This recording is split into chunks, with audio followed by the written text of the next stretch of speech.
WCBI News at 6 starts now. Thanks for joining us. When you think of law enforcement going undercover, a telemarketer doesn't usually come to mind. Northern District Public Service Commissioner Brandon Presley says agents from his office will be going undercover to stop those annoying phone calls. He says agents will talk with the telemarketers and collect information in order to prosecute the company. Presley also wants to talk to phone companies to crack down on the calls. Once July 1st rolls around, fines could reach $7,500. We're going to use their own tactics against them because they have no scruples. They have no hesitancy to harass our people, to try to steal from Mississippians. And so we're going to use undercover tactics and deception, quite frankly, to try to go out and make sure that we track these companies down. And remember, you can report calls to the Public Service Commission's office, or you can do so on the PSC app. Technology is continuously updating with face recognition, Touch ID, and passcodes. Keeping our devices secure is a top priority. But even with enhancements, hackers seem to make their way onto our phones and other smart devices. Our Stephanie Poole talks to a phone tech and learns about ways to protect our electronic devices. She joins us in the studio with that story. It seems as though anyone can find personal information we put onto our cell phones. However, there are ways like updating your passwords that can help decrease the chances of your phone and information being hacked. In today's world, we are constantly plugged in for hours on our cell phones. A lot of times, our phones hold personal information. Sometimes that information gets into the wrong hands. On Apple specifically, I mean, it'll send you a notification if someone's trying to access your information. Owner of Cell Phone Repair Geeks, Ben Mitchell, says that on Apple devices, you can protect your device with a few security options. You want to probably add two-factor authentication to your phone. That way, if someone is trying to hack your information, they have to get a code. A code that you, the user, already have set up. Mitchell also suggests to change your passwords often. Reset the Apple ID password specifically, go into your email, reset the email password. If they're the same as that password, I would go ahead and reset Facebook, Instagram, Snapchat, all that kind of stuff. Mitchell says making your password tricky is key when it comes to keeping potential hackers out. 6 digits is about 100 times harder to hack into. If you want to be even safer, add the alphanumeric. You can change it to where you just put any custom word. It makes it even more difficult to get into it. Many smartphones allow us to store debit and credit card information. Ensuring you have a secure login lessens the chances for your money to be stolen. Cadence Bank branch manager Shelley Clark says they have a team that monitors accounts for possible fraudulent charges. Any suspicious activity, like I said, if you are, live in Columbus and if you do a lot of traveling, you need to notify the bank. So if you're going to California for a business trip, you need to let the bank know so that they can let the transactions go through if you're using your card, because if not, they'll actually decline the charge, thinking that it would be a fraudulent item. With personal information easily accessible nowadays, Cadence Bank has an account designed specifically to help repay people back within 60 days if their account was compromised. If it is something that you didn't authorize, then you get that provisional credit, so you get it back immediately once you fill out the dispute. A good rule of thumb, both Clark and Mitchell say, is to change your passwords every 3 to 6 months. Lowndes County men will spend a decade in prison for a child sex crime. 43-year-old Jerry Burris III was sentenced today in Lowndes County Circuit Court. He pleaded guilty to 1 count of touching a child for lustful purposes. 3 other counts were retired. The victim testified during an emotional sentencing hearing. Prosecutors say Burris did know the victim. Burris must serve every day of the 10-year sentence. A Smithville man is out on bond after being charged with several sex crimes. 63-year-old Curtis McKinney is charged with 3 counts of fondling and 2 counts of sexual battery. Monroe County investigators are not releasing any information about the case. McKinney was arrested Monday and are released the next day on a $15,000 bond. 3 Subway restaurants in 3 Monroe County towns are victims of a fresh burglary. The Sandwich Bandits sliced their way inside the Aberdeen, Amory, and Nettleton locations. Law enforcement in all three towns confirmed the early morning break-ins. Nettleton police say a brick was thrown through the front door by two men. The thieves skipped the salami and went straight for the safe. They also got inside the cash register. No one has been arrested in the investigations. A Calhoun County woman is killed in a motorcycle crash on Interstate 55. The accident happened about 1 this afternoon near mile marker 180 in Carroll County. State troopers say 46-year-old Charles Allen Russell of Pittsboro lost control of the bike after the rear tire blew. Russell's wife, 48-year-old Annie Russell, died at the scene after being thrown from the motorcycle. Charles Russell was taken to a Jackson hospital with life-threatening injuries. The Highway Patrol continues to investigate the crash. Time to turn things over to meteorologist Jacob Dickey for a first look at our forecast. Jacob. Well, we're seeing a lot of sunshine out there this evening across the region. Temperatures still at the 6 o'clock hour, generally in the low 80s. Just a few clouds out and about. A batch of storms is just off to our north now, approaching the Tennessee state line here. One little cell coming into north of Ripley near Faulkner, and Walnut could have a little small hail with that. Some other cells off to the north and the west will slowly migrate their way into our region. I think that the chances there for just a few pop-up showers and storms through the overnight hours. The best chance seems to be to the north of Interstate 22, north of US 278. Coming up in a bit, we'll talk more about the rain and storm chances, and we'll have a look at your 7-day forecast.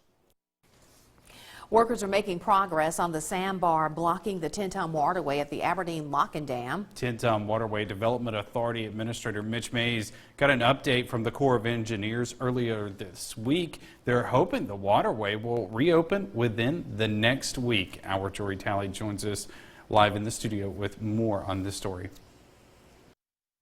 Dredging has been going on since March. Continued rain and severe storms have been causing the process to slow down. However, the cleanup process is nearing the finish line. This is unprecedented. This has never happened on the Tin-Tom waterway before.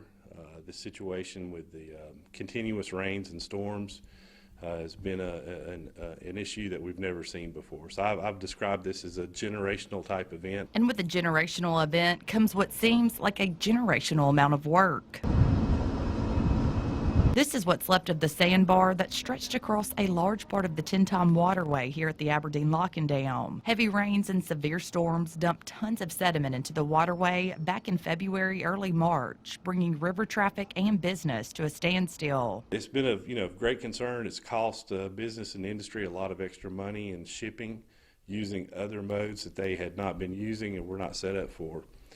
But we're hoping that this reaches resolution very soon. Although the dredge has been operating 24/7 for over 2 months, the work is still not over. It's 14 feet deep. The authorized depth of the waterway is 9 feet. So basically, the high water left 5 foot of excess shoaling, sediment, sand, debris above what would be normal. Crews are working 200 to 300 feet from the lock, which is where Tin-Tom Waterway Development Authority Administrator Mitch Mays says they want them to be. However, he says they had hoped things would be flowing freely by now. As the dredge, clears out part of it, we have a heavy rain or a storm, and then of course it washes more sediment into the areas that they've already dredged.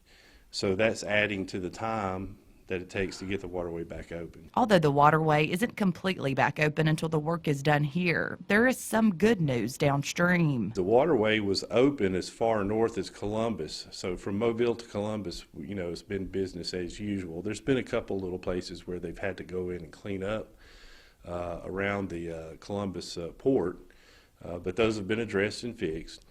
And then, of course, north of Aberdeen, they've been able to ship up and down the waterway as well.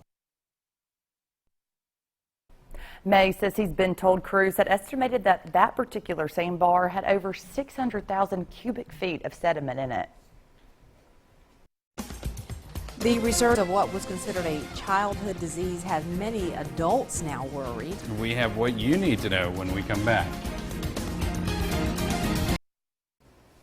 Welcome back. Measles has been a growing concern across the U.S. At the end of last week, the Center for Disease Control reported 839 cases. That has some adults questioning whether they need a booster shot. Our Riley Livingston takes a look at what adults need to do.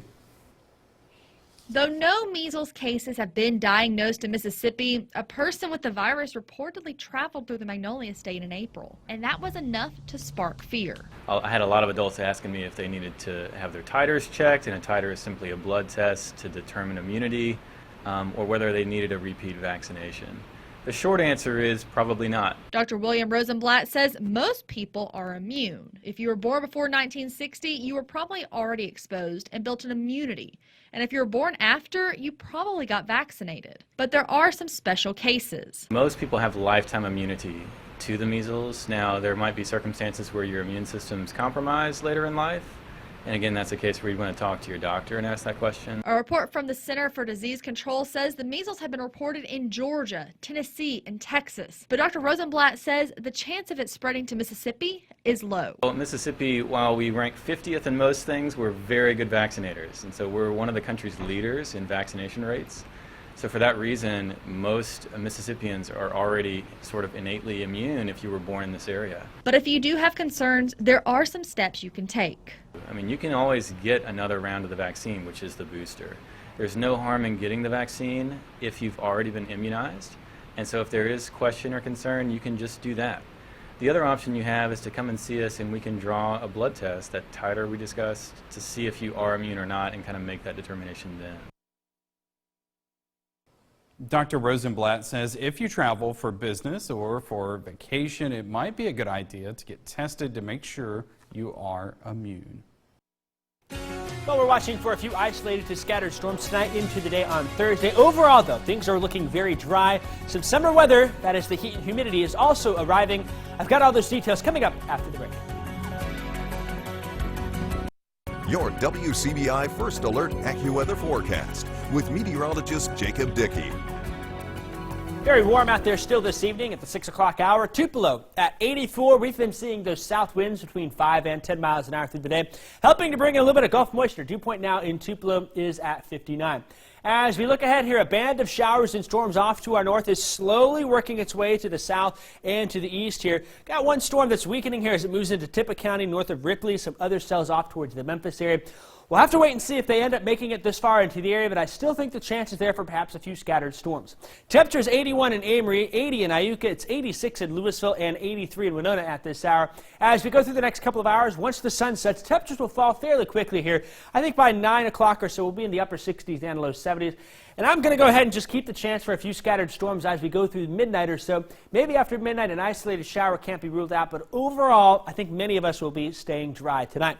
Down to 62 is where we'll get in Columbus, 61 in Vernon, 63 in Amory, 64 in Pontotoc, Oxford, and Calhoun City at 65. With any of these storms that are coming in, there is a very low-end threat for perhaps a strong to severe storm. Level 1 out of 5, marginal risk. I think the main threats would be for some gusty winds and perhaps some hail. They've had some pea to quarter-size hail in Tennessee and Arkansas earlier. Won't rule it out, but really I think most of the storms, if they even make it into our area, will stay below severe limits. Here's what Futurecast has. It brings that band of showers on in. Just a few showers here at 11 p.m. or so, maybe an isolated rumble of thunder. And that'll be the story as well on the day Thursday. An isolated shower may pop up in the area. By Thursday afternoon, some more showers. I think during Thursday, the better chance would be in West Alabama to see some isolated showers and storms out there. The further west you are, the closer to I-55, the drier things are looking for us over the next 24 hours. Still, though, yet again, we'll just keep that chance there for an isolated, maybe summertime pop-up shower and storm. Mid to perhaps upper 80s for us tomorrow, though. Got us at 87 in DeKalb and in Macon, 86 in Columbus, West Point, and in Pontotoc, 85 in Corinth, Ripley also at 86. As we look ahead here, notice our rain potential. Very scattered, very low amounts here. If you get one of the showers, a quick 1/10 of an inch, maybe up to a 1/4 of an inch, but a lot of us will end up dry, and it seems like most of those rain chances are off in the eastern half of the area, along and east of US 45. Here's what the next couple of days look like then, too. High pressure is going to slide to our east. As it does so, those south winds will continue and probably strengthen a little bit. By the time we get into Saturday, then, some scattered showers and storms off to our west will be something we have to watch, too. That may give us the chance for some scattered showers and storms as we head Sunday into Monday. All of us, though, will feel the summer heat.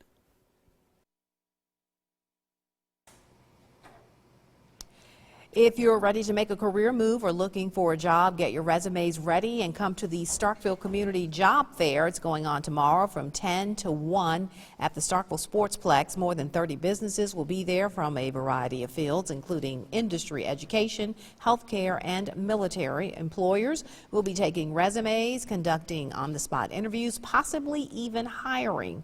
The job fair tomorrow is open to the public. The final days of the high school baseball season are here. Beautiful day for baseball in Pearl. State championship highlights coming up next in sports. WCBI Sports with Tom Ebel is brought to you by your local Ford dealers. Go further. For the second time in 3 years and the second time in program history, tournament softball will go through Oxford. The last time the Rebels hosted a regional was the Cinderella 2017 season, which also saw an SEC tournament championship. 3 players remain from that magic season: Brittany Finney, Kylan Becker, and Kaylee Horton. Head coach Mike Smith says he's relied on those 3 to prepare his team for postseason play. We talked a little bit about it at practice the other day and just what we're about to experience. I had them turn around and say, look what's being built out there for you guys, and just picture the crowds. You've seen the pictures in my office, and it's a picture of the regional last in 17 and a picture of that. So they know what we're about to experience. I was telling them since the middle of season that we needed to get some big wins because I wanted to host the regional, and people don't really understand how important it is for seating wise, like all these wins and stuff. And I would just keep telling them that it's the best feeling ever. I'm so excited, like we need a host. I think some of the things we've talked about going into it is just, it's still a game. The game doesn't change. The game doesn't remember. It's absolutely the same thing you've been doing since you were 9, 8, 10, however old, you know what I mean? And so I think just really remaining in that humble spot and knowing that, you can do this, you've practiced this all your life, is just what to take away. High school baseball state championships finally underway in Pearl. The weather wasn't stopping anything this time. Calhoun City taking on Taylorsville in game 1 of the 2A baseball state championship. Gage Lucius pitching for the Wildcats. Runner tries to go, but Joby Cook wasn't having it. Guns him down at second. That would end the inning. Now bottom of the 4th, Wildcats trying to rally down 4-0. Preston Conley with a base knock to left. Bases loaded, no outs. Cook at bat hits one to second, and interference would be called at second. Wildcats score a run and trail 4-1. Coach Miller wasn't pleased with the interference call, and he'd be ejected from the ball game. Taylorville scores 5 in the top in the 7th. Taylorsville gets the game 1 win, 8-1.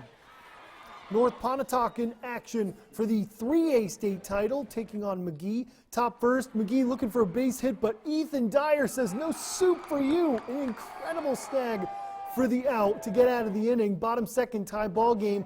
Bo Howell batting. He laces one down the left field line for a stand-up double. He would later score. Same inning, 2-1, Caden Wilson with an RBI single. That's going to score Hayes Malone. Vikings take a 3-1 lead. They put up 4 runs in the second, and North Pontotoc dominates game 1 and is 1 win away from its first ever state title. V-Men win 12-2. At last check, this is the score for the 5A baseball state championship. West Jones out to a fast start, 9-1 on Lafayette. This game is going to the 5th inning. Doors finally get on the board in the 3rd, but they're playing their 3rd game in as many days. We'll have highlights from the 5A championship coming up at 10 on WCBI Sports. Congratulations to Aberdeen basketball's Solomon Foster for signing with Rust College. Foster averaged 10 points, 8 boards for the Bulldogs in 2019 while shooting 52% from the field. That'll do it for sports. With the last of your forecast coming up after the break. Overall, a very summer-like forecast there. We've got a few pop-up showers and storms tonight and tomorrow. Friday and Saturday looking warm, dry with some sunshine there. Someone, again, I think is going to hit 90 before all is said and done. Fingers crossed we can keep things dry through Sunday, but I've got the chance for a few scattered showers and storms there as well. Not a washout, though. That is good. Yeah. That is good.